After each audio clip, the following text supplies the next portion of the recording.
పశ్చిమ బెంగాల్లో ఎన్నికలపై తాజా సర్వేలు పెద్ద చర్చకు దారితీస్తున్నాయి. పొలిటికల్ సర్వే అంచనాలు, గ్రౌండ్ రిపోర్ట్ ఆధారంగా విశ్లేషణ.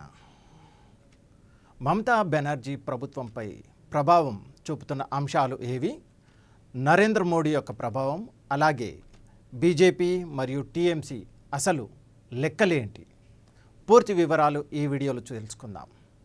నమస్తే, నేను అరవింద్. మీరు చూస్తున్నారు India 9 TV channel.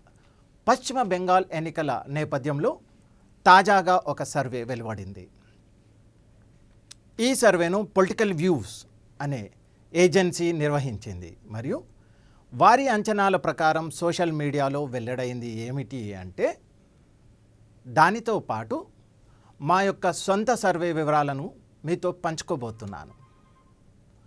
Ground report జర్నలిస్టులు, ఫీల్డ్లో పనిచేస్తున్న వ్యక్తుల యొక్క ఫీడ్బ్యాక్ ఆధారంగా గత 2 నెలలుగా సేకరించిన సమాచారం ఆధారంగా ఈ సర్వే ఉంటుంది. కాబట్టి మేము చెప్పే సీట్లు ఊహాగానాలు మాత్రం కాదు, ఇది గ్రౌండ్ రియాలిటీ. ముందుగా పొలిటికల్ సర్వే ఏం చెప్పిందో ఒకసారి మనం చూద్దాం.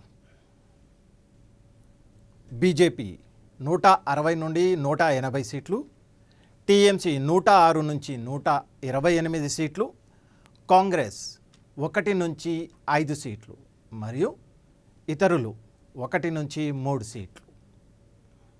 అంటే బీజేపీకి స్పష్టమైన మెజారిటీ కనిపిస్తోంది మనకు. కానీ మా యొక్క సర్వే ఏం చెబుతోంది? బీజేపీ 180 నుంచి 200 సీట్లు, అలాగే టీఎంసీ వచ్చి 80 నుంచి 100 సీట్లు. దాంతోపాటు కాంగ్రెస్కి 3 నుంచి 5 సీట్లు మాత్రమే వస్తాయి. ఇతరులు సుమారుగా 0. టీఎంసీ 100 సీట్లను దాటదు అని నేను స్పష్టంగా చెబుతున్నాను. ఇప్పుడు కారణాలు ఏంటో ఒకసారి చూద్దాం.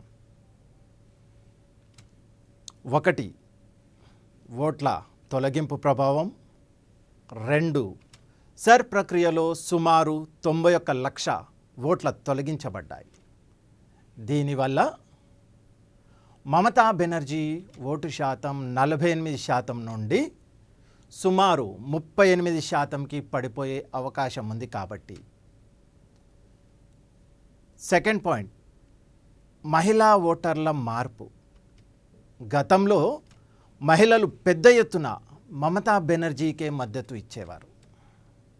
కానీ ఈసారి పరిస్థితి మారింది. పెద్ద సంఖ్యలో మహిళలు బీజేపీ వైపు వెళ్ళినట్టు ఫీల్డ్ రిపోర్ట్స్ మనకు చెబుతున్నాయి. అయితే బీజేపీ ప్రకటించిన 3000 సహాయం కూడా దీనిపై ప్రభావం చూపుతోంది. థర్డ్ పాయింట్, కేంద్ర పథకాల ప్రభావం. కేంద్ర ప్రభుత్వం ఇచ్చే లాభాలను ముందు రాష్ట్ర ప్రభుత్వం తమదిగా చెప్పుకునేది. ఇప్పుడు బీజేపీ కార్యకర్తలు ఇంటికి వెళ్ళి నిజాన్ని చెప్తున్నారు. అందువల్ల ప్రజల్లో అవగాహన కూడా పెరిగింది. ఈ అంశం కూడా ఓటింగ్పై ప్రభావం చూపుతోంది మనకు. నెక్స్ట్, నిరుద్యోగం. సుమారు 47.6% యువత నిరుద్యోగులు ఉన్నారు. అంటే దాదాపు 50 లక్షల యువతకు ఉద్యోగాలే లేవు. నెక్స్ట్, ఇది ప్రభుత్వంపై అసంతృప్తిని కూడా పెంచుతోంది. మరొకటి, అవినీతి ఆరోపణలు కూడా ఉన్నాయి. టీచర్ నియామకాల్లో సమస్యలు, సిండికేట్ వ్యవస్థ, ఇసుక బొగ్గు మాఫియా ఇవన్నీ ప్రజల్లో అసహనాన్ని పెంచుతున్నాయి. బూత్ మేనేజ్మెంట్లో కూడా మార్పు. గతంలో బూత్ స్థాయిలో ఓటింగ్పై ప్రభావం ఉండేదని ఆరోపణలు.